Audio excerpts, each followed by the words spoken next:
Knit hearts are a fun Valentine's Day project, and these little patches can be used in all sorts of ways. Attach them to a hat, a scarf, jacket, bag, or any other type of accessory. You can make two, seam them together and stuff them for a little softie, or make a few to gift with Valentines. You'll only need about an hour or so for each and 12 yards of yarn. The step-by-step tutorial is coming up.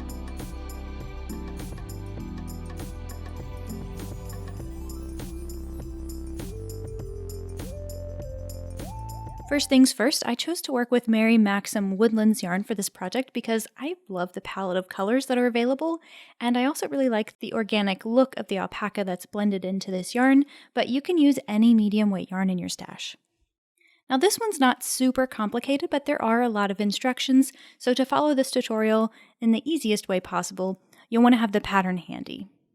You can view it for free on my website, or if you prefer to have a copy to print or save for later, you can buy the PDF in my shop. I'll have a link to both options in the description below. Okay, cast on 7 stitches to get started. By the way, you'll notice I'm using double pointed needles here because honestly they're just really easy to film with. So you can use DPNs if you'd like, these are plenty long enough for this small size project, or you can use straight needles or circulars, whatever you prefer. When you have 7 stitches cast on, turn it,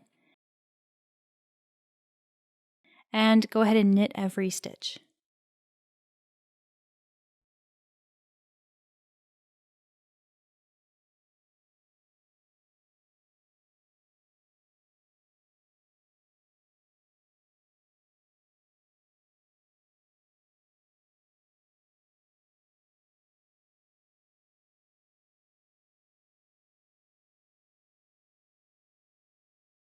Now you may need to pull the tail to tighten up that first stitch, so do that if you need, and turn to start the next row.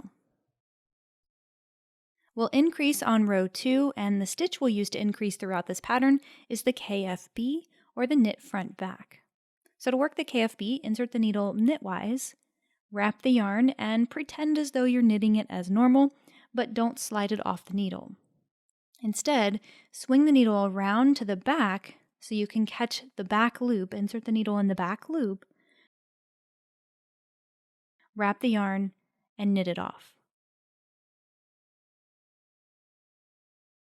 Then keep going. Knit every stitch to the last.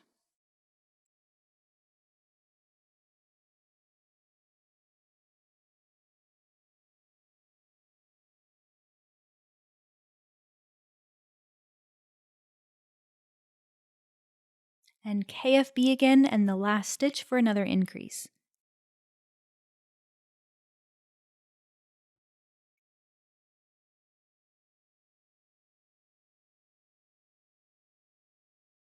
That'll bump our stitch count from 7 up to 9, and then you can turn it and knit every stitch for the next row.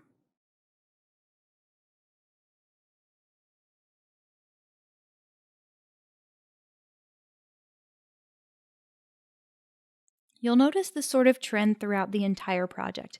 You'll always work some sort of increase-decrease combination, followed by a solid knit row. Okay, turn the work, and we have a little repeat here. We actually have several little repeats throughout the project.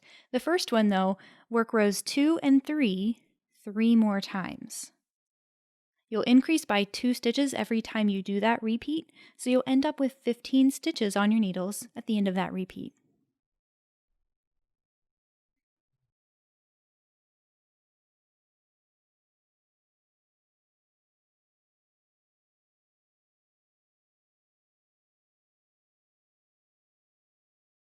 When you finish that up, your heart will look something like this. Keep in mind that this direction will now be the top of the heart where the bumps are, and this will be the bottom of the heart, of course, where the point is. Knit all stitches to the last.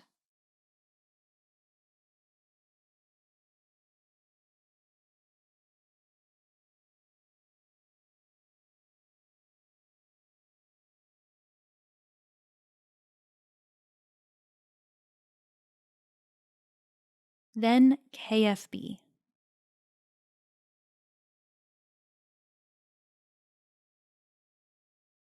We've increased once here, so this will bring our stitch count from 15 up to 16.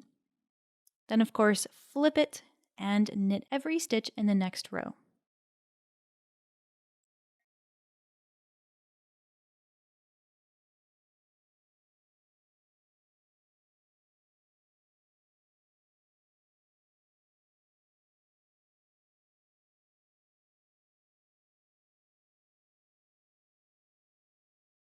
This is definitely one of those projects that requires your attention to stay on track of where you are.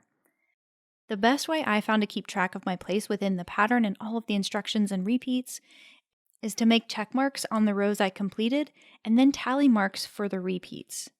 Give that a try if you get the PDF version, otherwise using a row counter will be really helpful too. After that repeat, the heart is starting to take shape and you can definitely tell now which is the top and the bottom. We're picking up on row 16. This time we'll decrease using the SSK or the slip slip knit. This is a left leaning decrease. To work that stitch, you'll insert the needle knitwise and pass it over for the first 2 stitches. Then insert your opposite needle through the front of those stitches, those past stitches, and knit.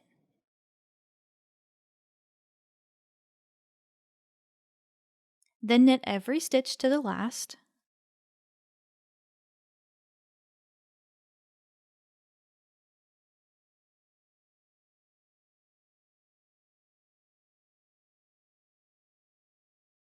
We need the bottom point to continue to grow and get longer, so KFB in the last stitch to increase. And of course, turn and knit all stitches for the next row. By the way, your solid knit rows will always be worked from the point to the top of the heart. So just keep that in mind if you get distracted and have to put it down and come back later.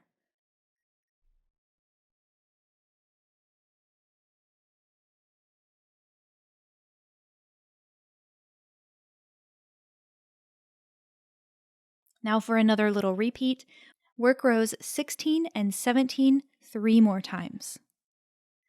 Throughout this repeat, your stitch count will stay the same at 18 because you're decreasing by 1 at one end and you're increasing by 1 at the other end.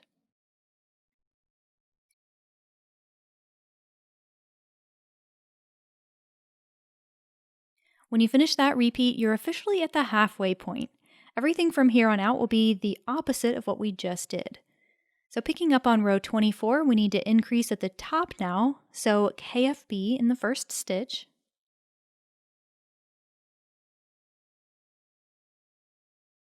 Then knit to the last 2 stitches, and we'll work a different decrease.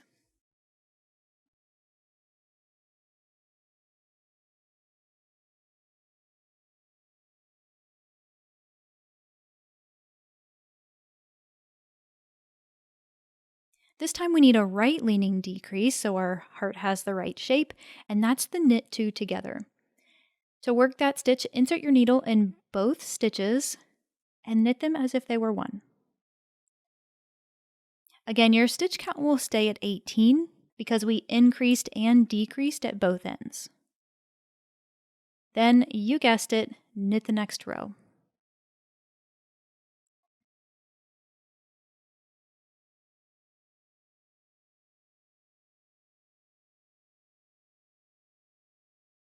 And for another little repeat, repeat rows 24 and 25 3 more times.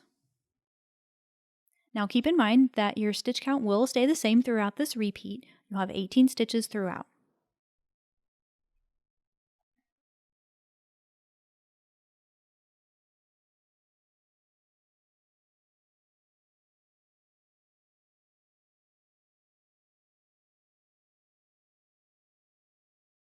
And here's what your heart will look like at the end of that repeat.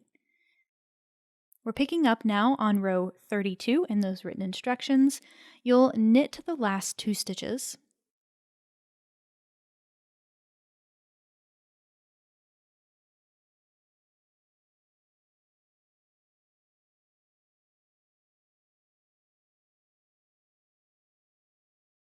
Then knit 2 together.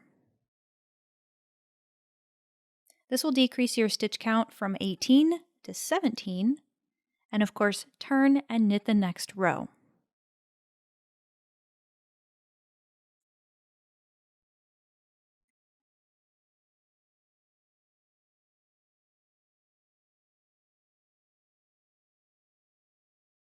You're definitely seeing a trend here. We've got another repeat coming up, and our repeat for this section of the pattern is rows 32 and 33. You'll repeat those 2 more times.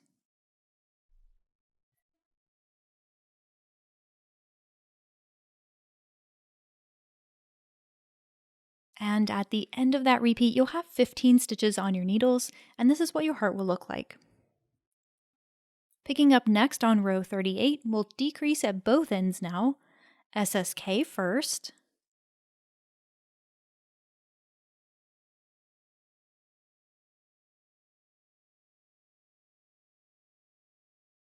Then knit to the last 2 stitches.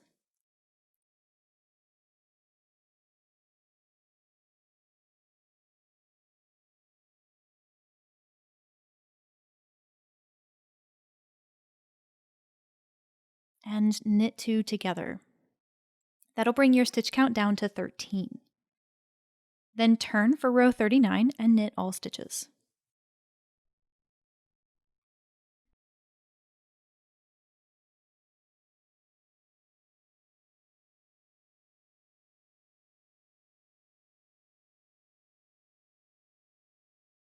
We have one more repeat now, rows 38 and 39.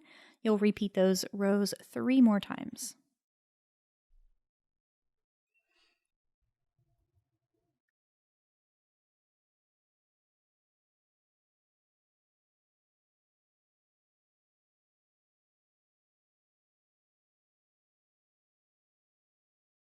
And that'll bring your stitch count back down to 7. All that's left is to bind off. To do that, you'll knit the first 2 stitches,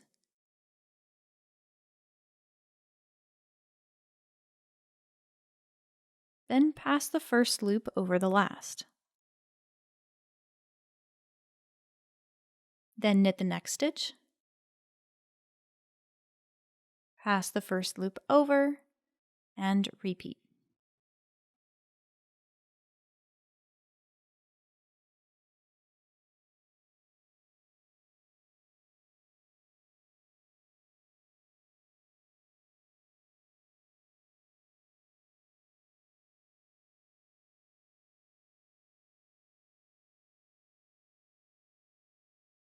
When you have only 1 loop remaining, pull up on the loop, trim a tail, and then pull the tail through the loop.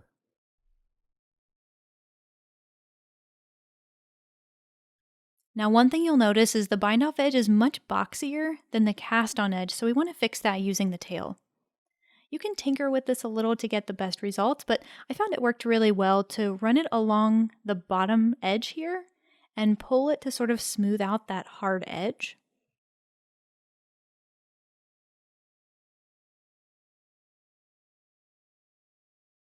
But like I said, play with it, do what works best for you.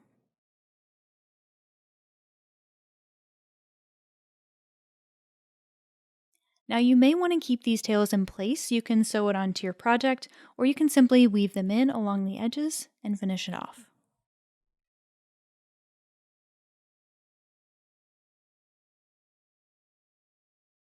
That's all for now, friend. Thank you so much for watching, and I hope you enjoy this fun little project. Also, thank you so much to those of you who are subscribed, who are liking the videos and leaving comments, and especially those who are buying the PDFs. You guys are absolutely crushing it, and there's no way I could keep doing what I'm doing without your support. So if you haven't subscribed yet, please consider doing so if you like this sort of thing. I share knitting and crochet projects like this all the time, and I'd love to keep inspiring you to make something that brings joy into your life. Happy knitting, and I'll see you in the next one.